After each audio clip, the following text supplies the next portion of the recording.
Hello everyone, this is Samiran Methi, Senior Lecturer in Computer Engineering Department from Praveen Patil Polytechnic. We have started with chapter number 5 and I have already uploaded part 1 and part 2. This is the part 3 and the chapter number 5 is the last chapter of ACN and it will comprise of 4 videos among which this is the third video.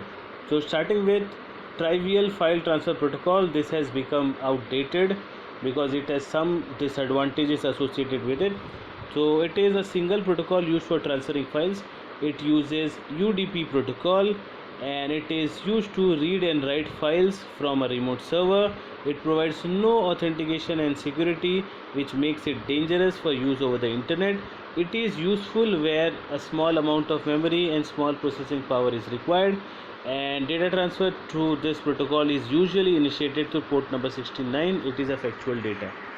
Now this is important question, difference between FTP and TFTP. It stands for file transfer protocol, whereas this stands for trivial file transfer protocol. It uses two connections, it uses one connections, and by using two connection it provides many commands, and by using one connection it uses only or provides only 5 commands. It uses TCP, FTP and UDP, that is user datagram protocol. As far as TFTP is concerned, client must log into server, no login procedure. Allows for user authentication because client has to log into server. We don't have any such specific concepts as far as TFTP is concerned. Doesn't allow user authentication. It is reliable because it provides security and many more stuff, and it is unreliable. Fine, I hope everyone knows what is email. One of the most popular network services is email. It is an asynchronous communication medium in the sense it doesn't go live. Email is fast, easy to distribute and inexpensive. I mean, quite general points. You could add some of your points as well. Email is not a real-time service in that fairly large delays can be tolerated. So obviously it happens that we are trying to send an email to one of our friends but it's not going. So such situation could happen as far as email is concerned. Now basic functions of email are firstly, sender will compose the email, he'll transfer the email and as well as report to the sender that it has successfully sent the email. Receiver will display the email and dispose of when it is not required. I hope the points are clear. Regarding email architecture, there are two types of agents: user agents who work on behalf of users, that is senders and receivers, and message transfer agents. They move the messages from sender to the receiver. So we have user agent of sender. He sends the mail and that is being received by a message transfer agent who converts it into SMTP protocol where actual transfer takes place, and before going to the receiver's user agent it is passed to message transfer agent, that is receiver's mailbox, and finally delivery will be provided to receiver user agent. Fine, this is an example of sending email.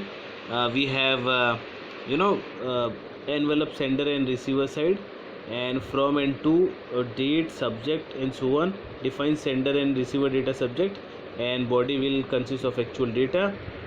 Fine. Receiving email, the user agent is triggered by user, so user triggers user agent to receive email. If user has a mail, then user agents inform users with notice that you have received a new mail. List with message subject and summary is then displayed to the user. In the sense, user could now check whatever mail he has received. Regarding multipurpose internet mail extension, it allows non-ASCII data to be sent through email. All media types that are sent or received over www are encoded using different MIME types. So whenever we come across www, then as far as it is related to mail, then it has to be MIME. And message sent using MIME encoding include information that describes the type of data and the encoding that was used. So two things they convey: what is the type of data and what was the encoding method that was used. So this is the diagram of MIME. User with the help of user agents sends non-ASCII data to MIME, which in turn converts it into 7-bit NVT, network virtual terminal, ASCII. In the sense, I could say, I hope everyone knows what is ASCII value. We have various ASCII values for alphabets ranging from A to Z. Then we have ASCII values from 0 to 9. But non-ASCII data has to be sent. In the sense, images, videos, such types of data should be used. And before sending it to message transfer agent, it has to be converted into 7-bit network virtual terminal. Then only MTA could access that message. Now that 7-bit NVT ASCII reaches at the receiver side, so the reverse process takes place. In the sense, message transfer agent converts into 7-bit NVT ASCII and hands over to MIME, and finally MIME hands over non-ASCII data to the user via user agent. Regarding MIME header, it is added to the original email header section to define transformation parameters. So MIME version 1.1, what is the content? It could be text, it could be video.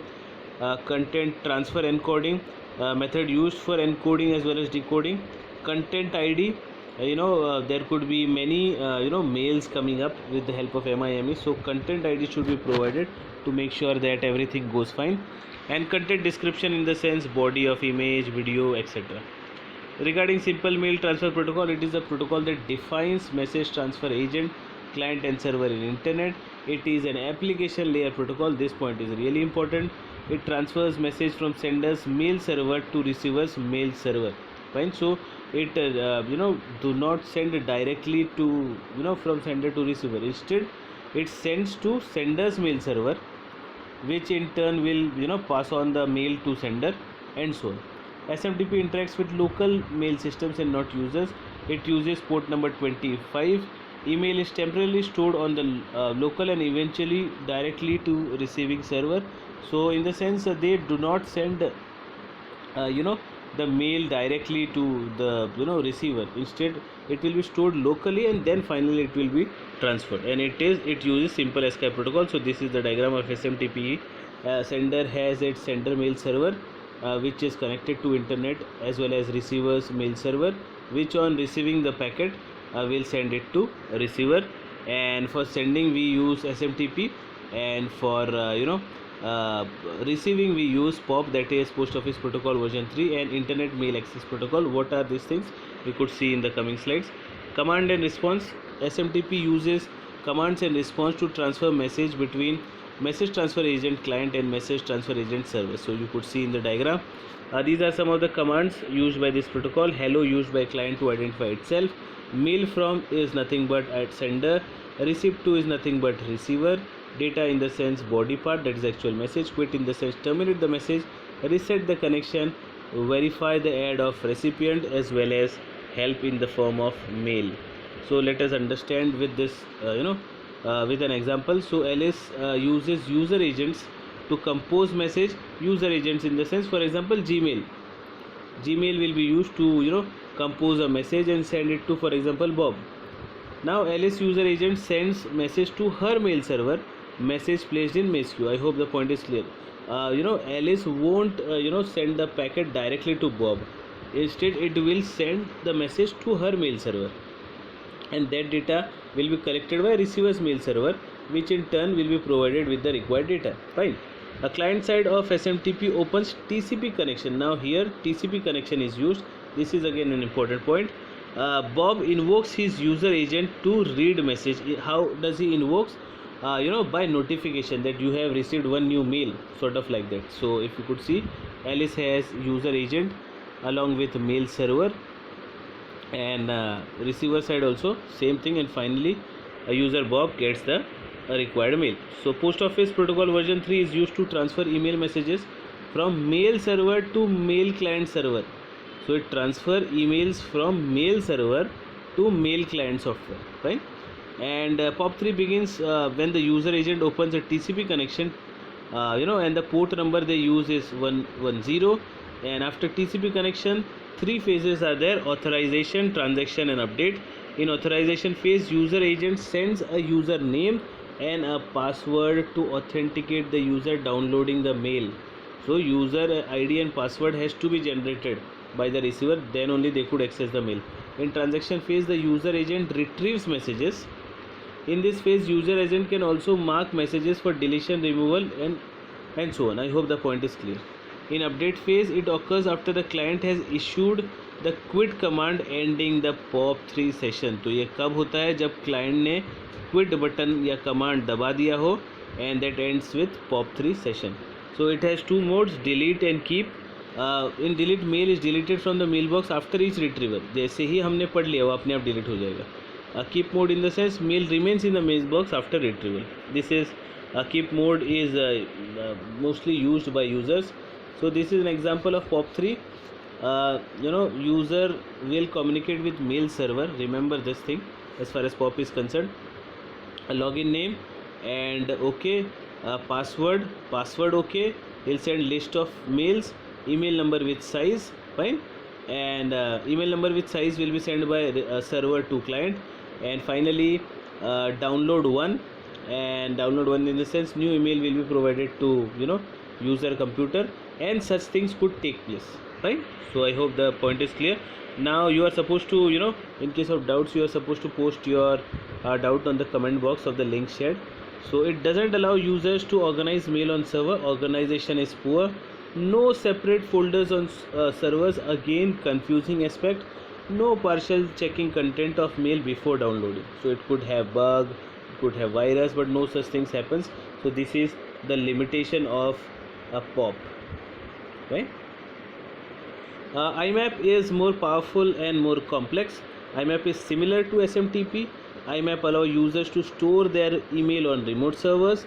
IMAP doesn't copy email to the user's personal machine because the user may have several machines. So this is important point. And it connects to server by using TCP, and it supports these modes. Offline mode, a client periodically connects to the server to download email messages. After downloading, messages are deleted from the server. I hope the point is clear. Regarding online mode, client process email messages on server, fine. Processing is done in server itself, fine. The email messages are stored on server itself, which was not the case in offline mode, but are processed by application on client's end, right? So these are processed by a receiver side. And disconnected mode, where we could use both offline and online mode. IMAP extra functions are there. Users can check the email header prior to downloading, so it raises the bar of security. A user can partially download email if such is the requirement. A user can create, delete or rename mailboxes. A user can create a hierarchy of mailboxes. User can search the content of email for specific string of characters. I hope IMAP extra functions are clear. This is the diagram of IMAP. No connection, starting with no connection, there could be no authentication, there could be authentication, right? So in no authentication, TCP connection is used, and and in authentication, pre-authentication structures are used, and no authenticated could be authenticated. If it is successful, then it will be authenticated, fine. If not authenticated, then authentication fails and it comes out of the situation, so log out. And authenticated in the sense it is a genuine user, then he could select the mail, and then he could close the mail, or once the task is over, the client could log out, or directly it could log out from authentication aspect. I hope such things are clear, fine. So not authenticated in the sense client provides authentication information to the server. Authentication in the sense server verify the information, which was not happening in not authenticated, fine. And client now allowed to perform operation on a mailbox. Selected client is allowed to access individual mails or messages and log out when all the task is over. Logout should be done, fine. So this is the last slide for this video.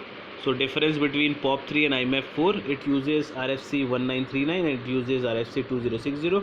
TCP port used is 110 and 143. Email is stored at user's PC, whereas in IMAP it is stored at server. Email is read offline, here it is online. Time required to connect small, here it requires long time. For mobile users it is not good, IMAP is good, and support has widespread and it is increasing day by day. So I hope every point is clear as far as chapter 5 part 3 is concerned. I'll soon upload the last part of chapter 5. Thank you for watching the video. Take care.